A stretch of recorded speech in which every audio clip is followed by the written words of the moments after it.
Good morning and welcome back to our final day of the NRM in the Rangelands Shaping Our Future conference for 2021, and hasn't it been quite a ride so far?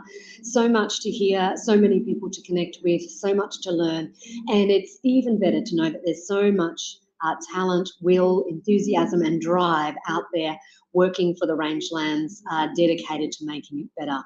We have even though it's the final day of the program, we have a jam-packed, fantastic program for you.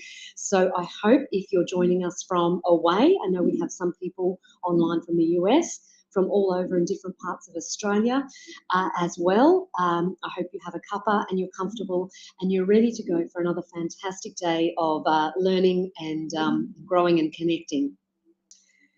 It's time to get the day underway. And so I would like to very much, it gives me great pleasure to introduce our next speaker. Dalene Wray is the Managing Director of OB Organic, which is an organic beef production system based in the Channel Country in far southwestern Queensland. Since commencing work with the company in 2004, she has performed pretty much every role. Dalene has unique knowledge of OB Organics business, from how the cattle are raised through to how the chef serves out steaks. Despite growing up in the open wide spaces of outback Australia, Dalene fitted comfortably into the densely packed urban environment of Hong Kong, where she lived with her husband Michael and their two daughters for 5 years until 2015. From Dalene's position at OB Organics Asian Regional Headquarters in central Hong Kong, she managed the company's quickly expanding business in that region as well as the Middle East. Dalene is a success story that will inspire you, whatever your field, and it gives me great pleasure to welcome her to the main stage. Welcome, Dalene. Good morning, everyone, and good morning to those of you dialing in Australia, but also those that I know are dialing in from the USA, and it's your late afternoon in the US. So I growing up in Birdsville in the late 1970s and early 1980s. I took many things for granted: flies, dust, the Birdsville Hotel, searing summer heat, bursts of flooding rain. And when the rains come, the few of us lucky enough to call this part of Australia home have the best seat in the house for one of nature's greatest spectacles, the flooding of the great desert river systems. The transformation of the countryside from a hostile landscape into a thriving ecosystem of grasses and forbs and wildflowers and fish and pelicans is stunning. One can literally see the flood down the ancient water channels before spilling across the countryside as it bursts into life. Watching this miracle as a child, I was always filled with the joy as the brilliant purples, yellows and reds and forbs and wildflowers filled the landscape. The mood was invigorating because just as surely as the rapid growth of plants followed the water, the cattle followed the herbage. The cattle got fat, and then men followed the cattle, driving them into the yards, ready for the trucks to take them to market. The rhythms and cycles of nature flowed naturally with the rhythms and cycles. Most Australians call the part of the country that I'm talking about the outback, but those of you in the audience today likely also know it as the rangelands.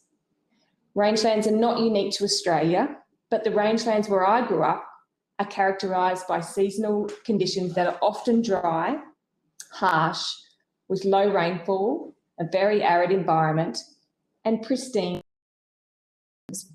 Despite an average annual rainfall of just 170 millimetres or 6.5 inches, beef production in this part of the world goes back to the late 1800s.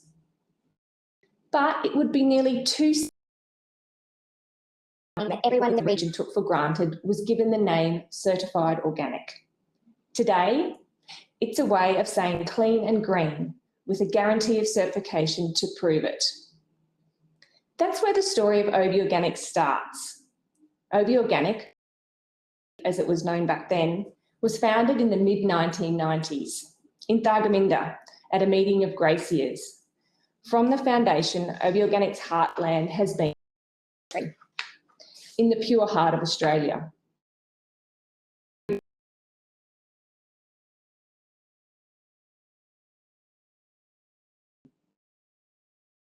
like it on the planet. I thought too much about this distinction of organic. Organic farming just happened to be the way it has always been done in the rangelands of the Channel Country. The advent of organic certification for livestock didn't change how OB Beef's founders were raising cattle, but it did provide a new way to market what they produced. The question was, would marketing organic be enough? Today, many of the certified organic farms which supply us with livestock are 1 million acres in area. The cattle are free to roam and eat a huge variety of seasonally changing pastures. OB Organic now has the privilege of supplying consumers in Australia as well as customers in export markets in Asia, the Middle East and the US with certified organic, halal, grass-fed beef from Australia. From the start, OB Beef has had the natural advantage of being able to label our product as organic. But this green light In the beef industry back then. and it certainly isn't now. From the start, we needed to educate about the term organic in general and specifically how our Channel Country clean and green beef was special.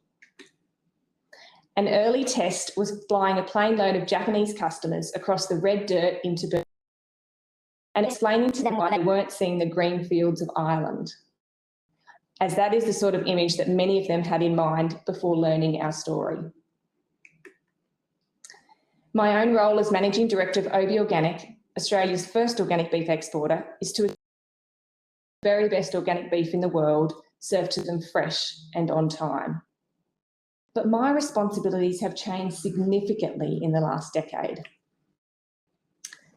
Even before COVID, And the world was becoming becoming more challenging because just as the number of discerning consumers around the globe searching for clean, green, organic products has continued to grow, so has the number of companies attempting to supply them.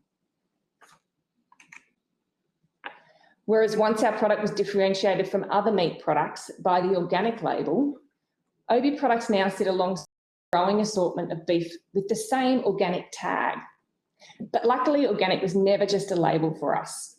And we think this holds us in good stead as the COVID-19 pandemic upends virtually everything we do.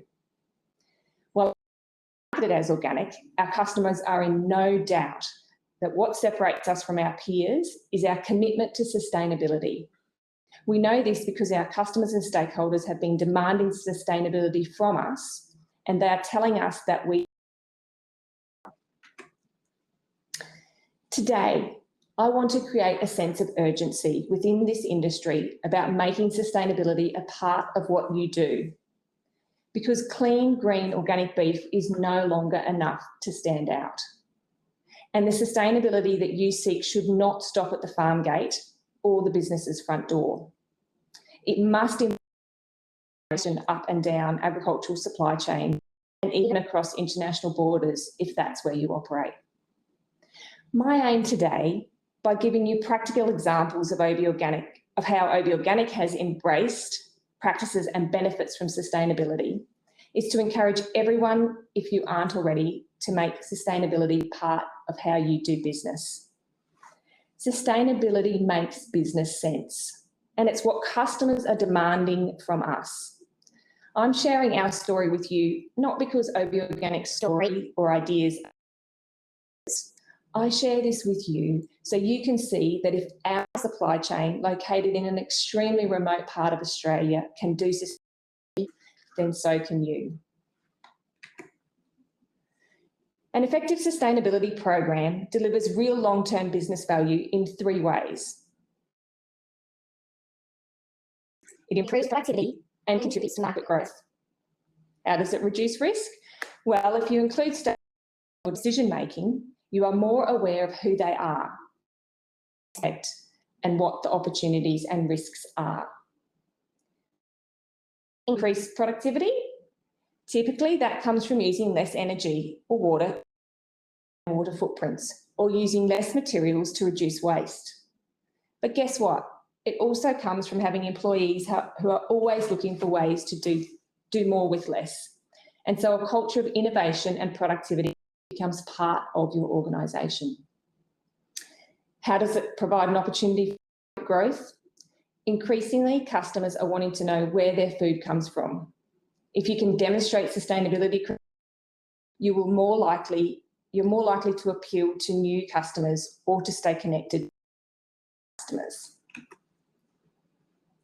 Now, the COVID pandemic or not, the challenges the world faces to feed a rapidly growing population expected to reach 9 billion by 2020 hasn't stopped. Poor nutrition and ultra-processed foods are causing major health issues around the world. Food and agriculture companies have a role to play in meeting those challenges, and we know that consumers want business leaders openly about topics like animal welfare, climate change, and inequality. This is the real power of sustainability. As a company or as an industry, you're more likely to be successful if you manage what's important to the people who contribute to your success. So if you understand that concept, you understand the real value of sustainability. And I started to take sustainability seriously 6 years ago, even though we already have a seemingly sustainable business with our organic certification and a network of family farmers who manage millions of hectares of land which has never seen chemicals or Our team of just 11 staff are building a resilient and sustainable business in the age of the COVID-19 pandemic, whilst contributing to the United Nations Sustainable Development Goals. The Sustainable Development Goals, or SDGs, or global goals, are a collection of 17 interlinked global goals, which you can see on the screen. And these are designed to be a blueprint to achieve a better and more sustainable future for all. The SDGs were set up in 2015 by the United Nations General Assembly and are intended to be achieved. In 2019, we updated our sustainability strategy to focus it squarely on what we need to do to achieve relevant UN goals. Nationally agreed upon frameworks provide a roadmap for the future. SDG reporting is a prime mechanism through which countries, industries and businesses can promote transparency and progress to customers and stakeholders.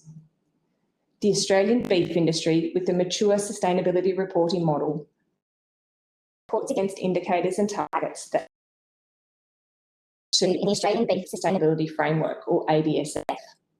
The ABSF outlines strategic pillars which provide an overarching narrative for agenda. Not all sustainability frameworks and strategies are the same, with each accounting for different motivations and varying material issues. For businesses like ours, OB Organic, that choose to report, the SDGs provide an opportunity to report our contribution towards progressing SDGs that are most relevant in terms of our purpose, operations and capabilities. So how do you sustainability in an exporting business like ours? At OB Organic, we've been through our stakeholders, we've understood their expectations, we've identified topics, and we are working to manage those topics appropriately with available and limited resources. Through this process, we've identified 4 pillars which you see on the screen: environment, people, product, and animals. We've identified what's important in each of those pillars, and we're taking specific actions to make a difference in our supply chain. Inspired by the desert flowers of our heartland that flourish when conditions are right, we call our sustainability program Flourish. By balancing and managing the risks and opportunities arising from economic, environmental and social aspects, we aim to help everyone in our supply chain flourish, but most especially family farmers. For most of you in the audience today and who watch this presentation later, will be top of mind when you think of sustainability. Now, the environment is incredibly important, of course, and it's basically what we've been talking about. If you don't look after it, we simply run out of natural resources. It's just one aspect of sustainability. In the red meat industry, animal welfare is obviously critical, as is food safety and product wastage. But guess what? Is equally important. Because OB doesn't own land or facilities, our greatest focus is on the areas we can most control, which is people, product, and animal welfare. We are also working where possible to influence our value chain to manage environmental risks and opportunities associated with organic beef production. Now, we have the global influence of McDonald's or Burger King. It means we can't impose sustainability. Instead, we need to influence our supply chain partners to change rather than impose change. Our focus is on collaborating for impact rather than reinventing the wheel or duplicating what is already happening. And in the audience in Australia and offshore, the lesson that you can take is that if you are just one part of a supply chain like we are, sustainability can still be managed well despite the obvious challenges. And if you are a vertically integrated agribusiness with control over each step in your supply, or if you're a large company with real market power, you have no excuses. You should be changing the world. Let's fast forward now to 2021 and discuss what it really means to focus on people as part of our sustainability program. And by people, I don't just mean thinking about workplace health and safety. I mean thinking about diversity and inclusion. In days gone by, it was normal that women stayed at home or in the homestead, while the men were off in the stock camps or on the ranches in supply chains like ours. A quick look along agricultural supply chains today, from paddock to plate, will reveal women working in almost every role you can think of. They will be mustering on motorbikes, ringers in cattle yards, station managers, truck working in logistics, and sitting in the boardrooms of the greatest cattle companies in this country. While being able to see women flourish in agriculture seems like an obvious benefit for the industry, I'm afraid it hasn't always been the natural order of things. And getting to this point was never a given. Having more women in leadership roles in Australian agriculture has not happened by accident. It's taken plans, actions, and policy changes and investments. Now, our focus on people extends beyond gender diversity. It also means we are working hard to provide more opportunity for and respect to Australia's Aboriginal peoples through a Reconciliation Action Plan, or RAP. Reconciliation Action Plans are not only good for Aboriginal and Torres Strait Islander peoples, they're good for businesses like ours too. Indigenous reconciliation is a co-owned. Success is only as good as the allies and businesses who will help to champion and act. But unfortunately, there are only a small number of agribusinesses globally who have like ours. So why do this? Besides being a very sensible thing to do, in my opinion, our commitment to reconciliation helped us maintain a major customer in the USA. Let me explain. We had been supplying a major US retailer for a number of years with OB organic beef. The retailer went through a management change, which happens quite often in the US, and the new president wanted to source their beef supply solely from ranchers in the US. Makes sense? This decision would effectively cancel our supply. Upon hearing this, we sent a team member to the USA to speak with the president, and it was that ensured our supply agreement was maintained. The president was intrigued and wanted to know more. He was so impressed by the fact that we were a beef company. We were the only beef company in the world that he was aware of that had a reconciliation action plan, that he decided to keep our organic beef in his retail outlet. Another key sustainability is the mental health of our people. Mental illness is a taboo subject in agriculture in Australia. Too many farmers commit suicide in Australia and not enough is being done about it. But we're changing that narrative. We are an accredited mentally healthy organisation, and we are working to destigmatise mental illness in our industry. Our focus on mental health provides an important step towards zero harm culture, and it just might prevent mental health incidents before they happen. But it's not just people who benefit from our focus on sustainability. Our animals do too. welfare strategy with a bold aim to lead positive global change in rangelands animal welfare. Animal welfare is one of the most important pillars underpinning the social licence of the global livestock industry. Improving animal welfare through the adoption of best practice has the potential to provide the entire supply chain from animals through to customers themselves. Improving animal welfare therefore is among of the red meat industry. An essential part of improving animal welfare is modifying the behaviour, decisions or practices of people who interact with animals at key points in the supply chain. Recently, we partnered with behavioural science experts to improve animal welfare in our supply chain through an evidence-based approach to behaviour change for animal welfare. And here's how we went about it. We started by conducting a hackathon, which you can see in the image on the screen, with university students. The hackathon saw a group of 5 Eviden interns come together with OB Organic and Eviden staff to design innovative behavioural science solutions for improving communications and engagement with organic producers. The hackathon goals for success were projects to improve animal welfare outcomes, tools to build better relationships, engage and connect with producers, and an improvement of OB Organic customer satisfaction. Following the hackathon, we were successful in securing funding through the Federal Government Entrepreneurs Program to support the implementation of the recommendations. Now, this is where it gets a bit technical when I put this information on the screen in front of you.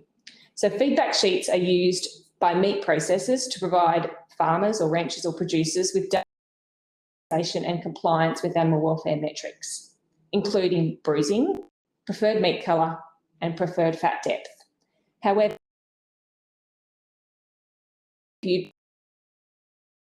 overly complex. A lot of numbers with minimal information provided for how they can continue to improve. It basically gives statistics to how much money they're making, but nothing much else. So modifying feedback sheets was therefore a potentially powerful means of improving animal welfare. A collaborative approach involved behavioural analysis, an analysis of scientific literature, field studies and previous interventions to identify the behavioural science principles likely to have the largest impact on producer behaviour. And then we pilot tested our ideas.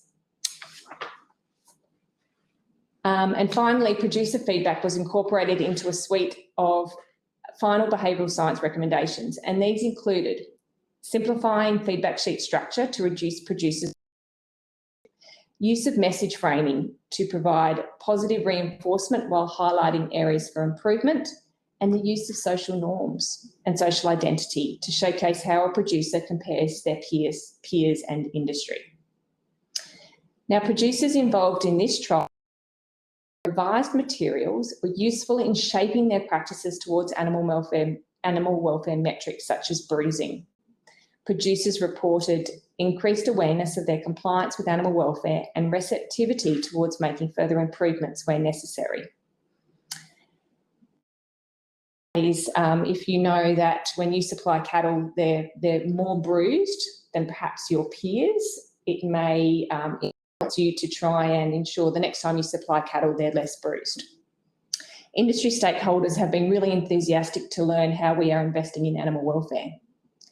Now, this project helped us to understand that there is really no one-size-fits-all when it comes to receiving and sharing information in a timely and meaningful way. Ultimately, information needs, interests and preferences of each stakeholder, which in this particular case was our producers. The final point I'd like to make is about transparency. Now, sustainability is not hard and it provides compelling value. We can deliver global change if we cooperate globally, but we have to do it transparently, which means telling people about what we're doing, putting it on the public record. Public reporting of our actions against targets aims to communicate improvement over time to all of our stakeholders, no matter where they live. Demonstrating integrity and taking action with regards to animal welfare, Indigenous reconciliation, gender equality or mental health contributes towards OB Organic's social licence to operate. The sustainability report is due out soon, so please reach out to me in person or on social media after the conference if you'd like a copy of our latest report. Now today, as you can see on screen, we tailor our marketing and communications to appeal to many different audiences. In America, we have consumers in New York who buy a pound of ground beef in US dollars. An Australian consumer purchases half a kilo of mince in Australian dollars. Equally, calling out the grass-fed nature of our beef resonates well in the US, but less so in Japan. And we need to translate our materials into Arabic when engaging with consumers in the Middle East, and you can see that on the right-hand side of your screen. Our corporate communication strategy now streamlines our messaging to global audiences across different social media platforms. When we post on Facebook, we are talking to our consumers around the world who have never seen the glorious natural landscapes where Obi beef is produced, but they trust us to deliver quality, clean, fresh beef. When we talk to mums and dads around the world who want us to demonstrate our farm practices in a way that satisfies their need for food that is safe, environmentally friendly and ethical. When we post photographs on Instagram, we honestly describe the seasonality of our production region. We don't hide the fact that we operate in the rangelands in a semi-arid environment. In fact, we celebrate how we're seasoned by nature. We are really fortunate to have so many tools at our disposal to describe in words one of nature's greatest spectacles, the natural cycle of free-flowing rivers, and rapid growth of plants, natural instincts, hectares of certified organic grasslands, and the commitment of stakeholders to the sustainability of our rangelands. But some of you might argue, particularly here in Australia, that your ability to be transparent with regards to sustainability is limited by poor or even non-existent communications infrastructure. Access to high-speed internet and mobile phones are a prerequisite for transparency. It's hard to imagine life without it. Let me take you back to when Obi Organic was a startup in the late 1990s. The shareholders and executive team were scattered throughout the outback, communicating on landlines, fax and mail. There were no mobile phones, emails or social media, but they still managed to export their first shipment of organic beef to Japan in February 1998. The essence of what we do is possible without all communications landscape. Keynote, let me share a personal story about the true power of meaningful communication. A few years ago, I was on a business trip to Australia, where it's fair to say that women don't have the same rights that we have here in Australia. Things are changing there. This was my second visit, and this time I did not have to have my husband chaperone me, nor cover my head with a scarf while I was in the capital, Riyadh. And I was reading the newspaper, not the internet. I was reading the newspaper in my hotel in Riyadh, and I read a story about Hala Al-Hamrani, a female boxing trainer. She opened Saudi Arabia's first female boxing gym with the motto, "Fight like a girl." I was so inspired by her story of a tough, hardy woman about the same age as me, pushing through a system that makes gender diversity in Australian agricultural leadership seem very progressive. I contacted her by phone and arranged to do a fitness session with her when I visited her in Jeddah, which is a town on the coast of Saudi Arabia. I posted a story about the session on LinkedIn with this photo on the left, and it was the most read story I've ever posted on LinkedIn. The tools of yesterday, just a few years ago, was the newspaper and the phone, helped me connect with this extraordinary woman in Saudi Arabia. And the tools of today, the internet and social media, let me share that story with the world. Hopefully, many agribusinesses and associated industries today are enjoying great profits because we have enviable market access to important beef in the world. But what happens if those markets close overnight? It has happened and it could happen again. We would need to pivot and need to ensure that they have a mix of tools in their virtual toolbox so they can meet the requirements of discerning customers of the future. Therefore, I encourage everyone watching, whether you're here in Longreach or in other parts of Australia or overseas, to consider your own ecosystems. whether they be based on soils in rangelands or in our new virtual realities. Go ahead and plant your own seeds of collaboration and nurture your leadership, your adaptability, and your toughness about it. I guarantee that some of your seeds will sprout and they will begin to push their own way through the incredibly sandy topsoil out there.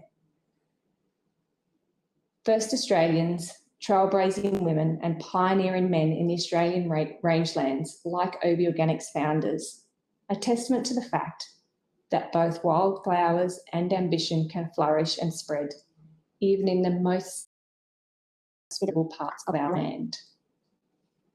So that's what we're doing to manage sustainability. Sustainability has a compelling value proposition when done well, and sustainability is a non-negotiable prerequisite for concerning customers of the future. Thank you.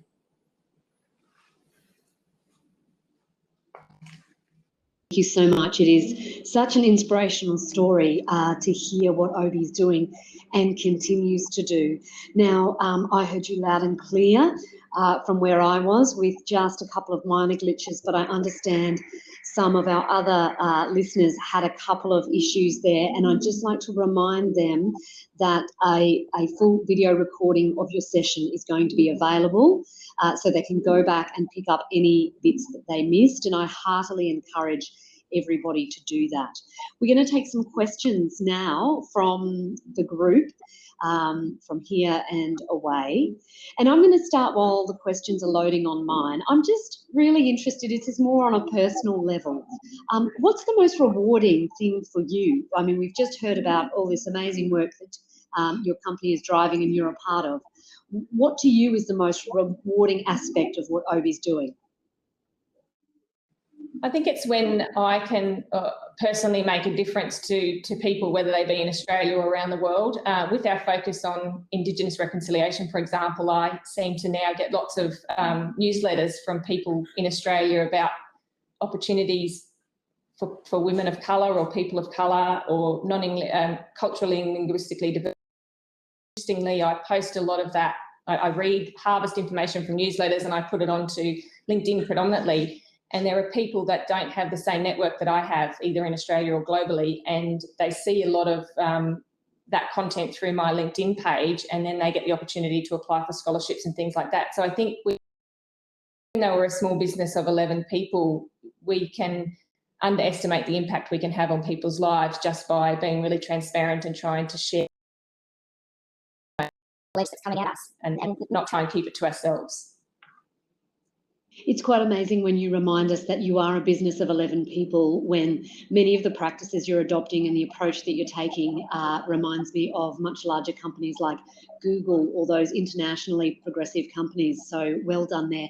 I'm going to turn to the Q&As are coming through thick and fast now on my screen. So Angus White and a number of other people are keen to know, perceptions in livestock producers across Australia is that organic production is mining our natural resources.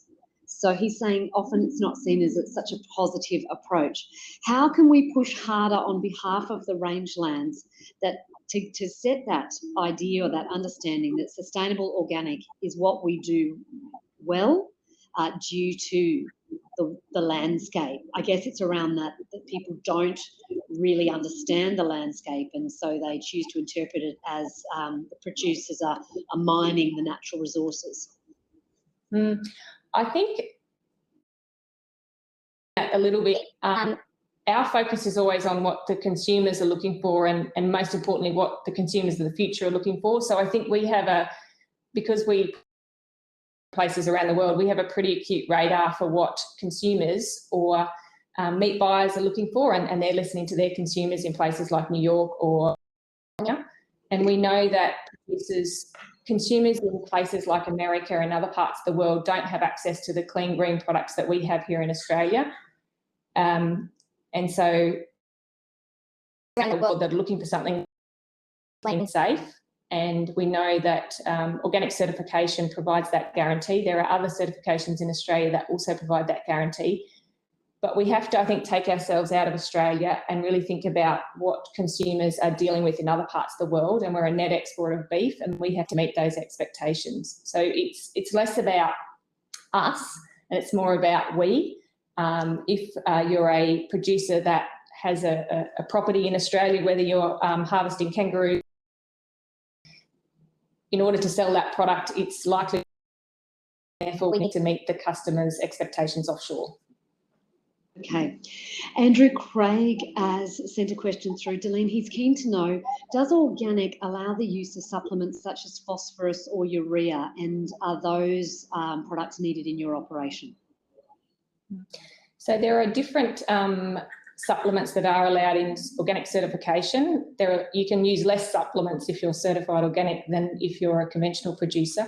What's really important is that you meet the importing country that you are selling your product to.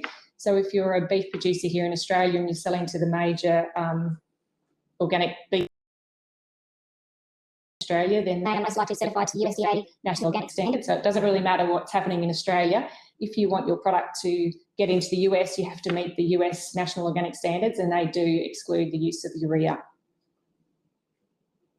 And so, Dalene,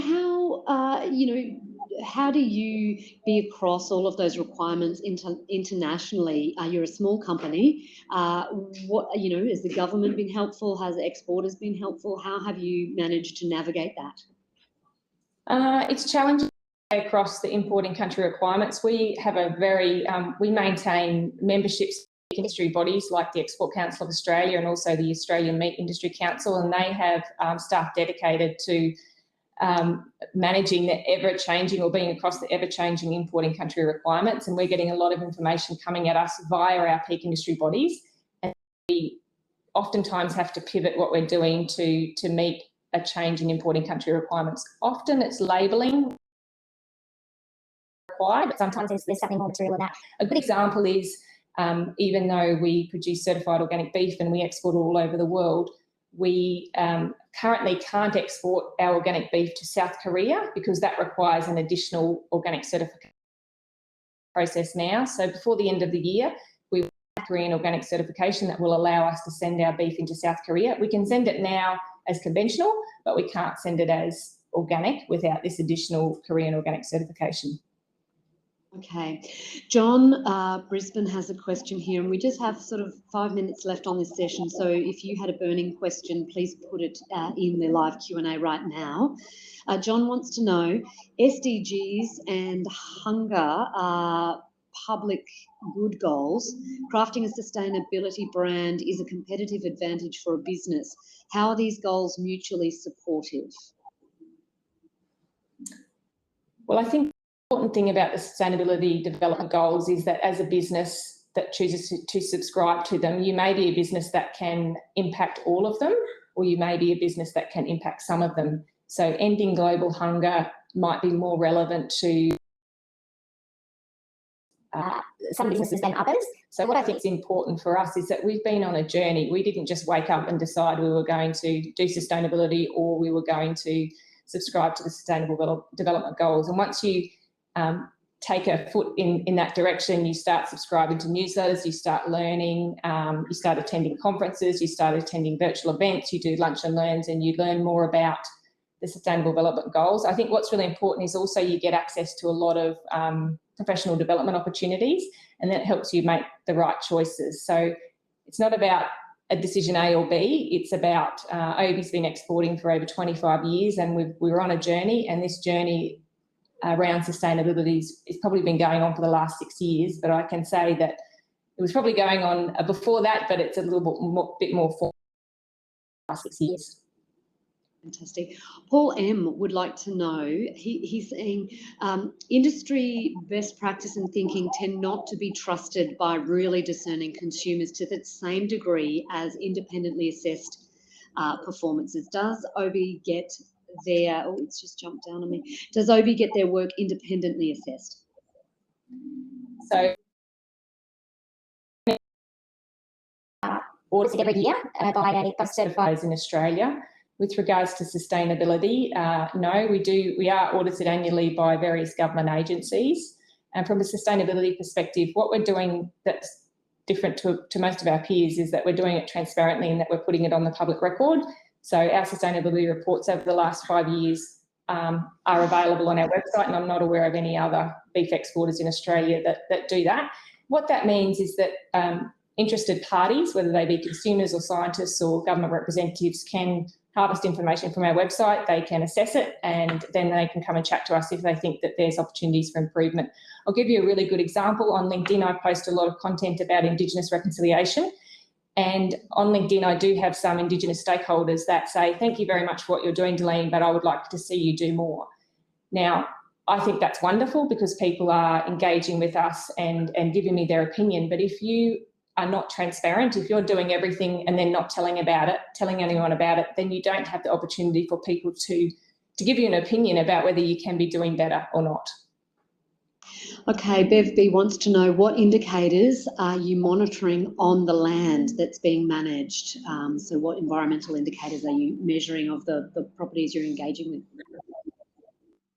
So from an environmental perspective, as I said, it's a little bit more difficult to manage, to prescribe indicators when we don't own the land or the livestock. What we do is try and work harmoniously with our producers so that they're on the same journey, or the people that we're buying livestock from, so that they're on the same journey as us. What we do know is that consumers are very interested in water, particularly in Australia, in how water's used, how it's harvested, how it's saved.